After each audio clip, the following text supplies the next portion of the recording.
שחזרתם. אז מה יהיה לנו בחלק ב'? קודם כל נבין מה עלות התוכנית למדינת רווחה, ונראה כמה כסף יש היום בקופה. מי יודע, אולי בכלל יש מספיק. אחר כך נראה ממה בדיוק מורכב החוב של המדינה, ואיך הוא קשור לחברות דירוג האשראי. ולבסוף נראה כמה כסף שינוי המדיניות הכלכלית על פי נייר הלקמוס יכול להכניס לקופת המדינה. ונשאל את עצמנו, אם כל זה כל כך פשוט, אז למה זה לא קורה? אם במקרה לא ראיתם את הסרטון הקודם, יהיה לכם קצת קשה להבין. ולכן, זה רגע ללחוץ ממש כאן. אבל זה עובד רק אם אתם עכשיו בתוך היוטיוב, לא בפייסבוק. מעולה. מוכנים לקרב למדינה צודקת? אבל כמו לכל קרב, יש מחירים. עלות התוכנית בשנתה הראשונה: פיזור אוכלוסיות בנגב ובגליל באמצעות שיפור תשתיות תחבורה ותקשורת 3 מיליארד ש"ח, החלת חוק חינוך חובה החל מגיל 3 חודשים, יום לימודים ארוך ובניית כיתות נוספות, הכפלת שכרם של עובדי ההוראה והעובדים הסוציאליים 5.5 מיליארד ש"ח, הגדלת מספר השוטרים, הכבאים והציוד הנדרש, הגדלת מספר הרופאים, מיטות האשפוז והציוד הנדרש, סך הכל 7 מיליארד ש"ח, העלאת שכר המינימום ללפחות 50% מהשכר הממוצע בשוק, הקמת מערך הכשרה מקצועי, הקמת מרכזי תעסוקה בפריפריה, הכפלת מספר הפקחים על חוקי העבודה, סך הכל 3.5 מיליארד ש"ח, מימוש הזכות לדיור בר השגה 4 מיליארד ש"ח, הורדת המע"מ ל5% ב4 פעימות, העלאת קצבת נכות לנכים קשים שאינם יכולים לעבוד, סך הכל 15.35 מיליארד ש"ח, דמוקרטיזציה של תהליך הכנת התקציב והפיקוח הפרלמנטרי עליו, כדי שחברי הכנסת והציבור ינווטו את התקציב ולא פקידי האוצר לבדם, 100 מיליון ש"ח. וואו, לא זול בכלל. מישהו יודע אם יש בקופה קצת כסף כדי להשקיע בדברים החשובים האלה? בואו נבדוק את הכנסות הניסים ב-2010. אולי במקרה שילמנו יותר מיסים ממה שחשבו שנשלם. בואו נראה. ב-2010 צפי ההכנסות של מדינת ישראל 183 מיליארד ו100 מיליון ש"ח. ובפועל נכנסו לקופת המדינה 195 מיליארד 936 מיליון.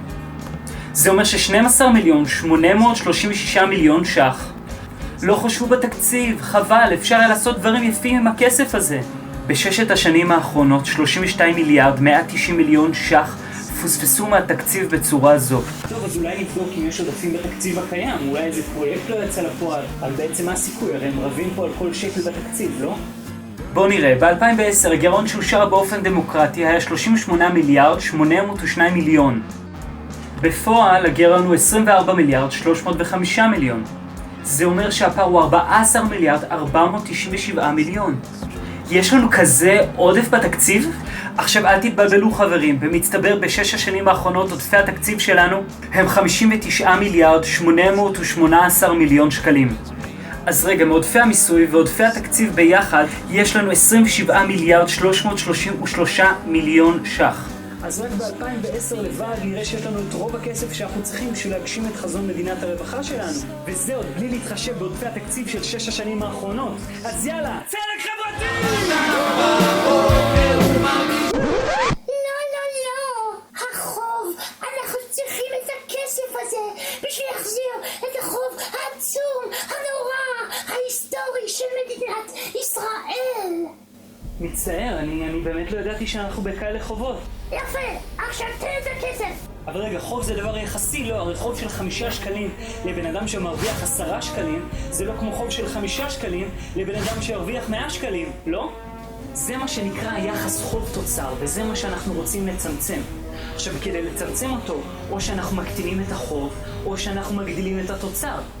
מדינת ישראל נמצאת הרחק מתחת לממוצע ה-OECD ליחס חוב תוצר, וזה דבר טוב. בדיוק, וכדאי שנשאר שם, אז תביא כבר את הכסף.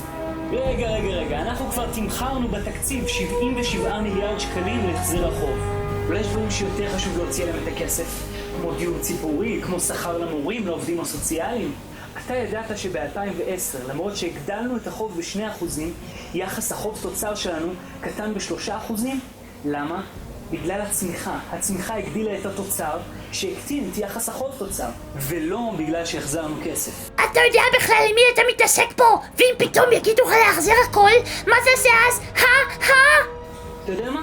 בוא נראה ממה מורכב החוב שלנו. קודם כל, רוב החוב של ישראל הוא חוב פנימי. זה חוב של המדינה לעצמה, או של האזרחים לעצמם. זה לא חוב שמסכן אותנו, ובגלל שהוא בשקלים, תמיד יש לנו שליטה עליו ויכולת להחזיר אותו. היתר באמת, החלק הקטן הוא חוב חיצוני. בואו נראה ממה הוא מורכב. אז יש לנו 1% לממשלות אחרות ו5% לבונדס. מי שלא יודע, בונדס הוא ארגון יהודי שנועד לגייס כספים למדינת ישראל. זו בוודאי לא סכנה. 7% מהחובות הם בערבות ארצות הברית, כך שגם שם לא נשקפת סכנה. ובאמת 4% האחרונים זהו חוב המסוכן. זהו חוב לכל מיני חברות בחו"ל שכדאי מאוד שיהיה לנו תמיד את הכסף להחזיר להם אם נצטרך. 4% מהחוב של מדינת ישראל הם 27 מיליארד ש"ח.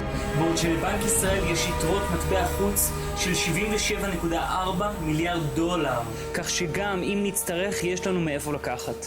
אם תמשיך לשחק עם החוב, חברות דירוג האשראי יורידו לנו את הדירוג! דירוג האשראי קובע כמה ריבית ייקחו מישראל על הלוואות. והרגע אמרנו שרק 4% מכלל החוב שלנו נמצא תחת דירוג חברות דירוג האשראי. וחוץ מזה, הרי אנחנו מהמדינות עם יחסי החוב תוצר הטובים ביותר בעולם ומובילים בהחזרי החוב, אז גם לא כל כך מהר יורידו לנו את דירוג האשראי. זה לא שצריך להתפרע עכשיו ולא להתחשב בסיכונים, אבל סיכונים צריך גם לדרג. מה יותר מסוכן? מחסור בשוטרים וכבאיות או הריבית על אחוזים בודדים מהחוב שלנו? כבר היום אפשר להגיד שיש לנו את רוב הכסף הדרוש לנו כדי לקיים כאן מדינת רווחה. אבל אם אתם זוכרים, נייר הלקמוס מציע מספר צעדים כדי להגדיל את תקציב המדינה מעבר למה שיש היום. בואו נראה. הגדלה עקבית של התקציב על פי הנוסחה, 20 מיליארד ש"ח. קביעת מדרגות מס הכנסה על פי 2010, 7 מיליארד ש"ח. קביעת מדרגות מס הכנסה על פי ועדת רבינוביץ', 15 מיליארד ש"ח. החלת מס הכנסה, גם על רווחים ריאליים, מריבית, דיבידנדים ומניות, 6 מיליארד ש"ח. ביטול תקרת ההכנסה לתשלום על ביטוח לאומי, מיליארד ש"ח. הפסקת הפעולה הספקולטיבית בשקל החדש על ידי הטלת מס טובין, 4.4 מיליארד ש"ח. קביעת מס מדורג על מכירת ניירות ערך, 100 מיליון ש"ח. סך הכל 53.5 מיליארד ש"ח. במשך שנים אנחנו מנהלים את השיח הציבורי על חלוקת העוגה. מתנחלים, מורים, חרדים, עובדים סוציאליים, ביטחון, רווחה, וכולם רבים על חלוקת העוגה. זו השיטה שבגללה לא הצלחנו לשנות. הם משסים אותנו זה בזה. ומהיום אנחנו משנים את השיטה. מהיום אנחנו קודם כל מדברים על גודל העוגה. בטח עכשיו אתם חושבים לעצמכם, אם אפשר היה לעשות את זה, זה כבר היה קורה. אז תנו לי להזכיר לכם ממה פתחנו את הסרטון הקודם. כאשר הממשלה משאירה את התקציב קטן, היא עונה על פחות שירותים וצרכים. ומשאירה את האחריות לגורמים פרטיים, לשוק הבלתי מפוקח, לשוק החופשי. הכסף הולך לבעלי ההון, ומעמד העובדים נשחק תחת עלות החיים הגוברת. וזוהי בדיוק מדיניות ההפרטה. כלכלה היא לא מדע, וכמו שאנחנו יכולים להביע את דעתנו על נושאים של ביטחון, או אימון קבוצת כדורגל, הגיע הזמן שנרים את קולנו גם על הנושא שמשפיע לנו יותר מכל. רוצים לדעת עוד? היכנסו לפייסבוק של נייר הלקמוס. ותודה רבה שהקשבתם.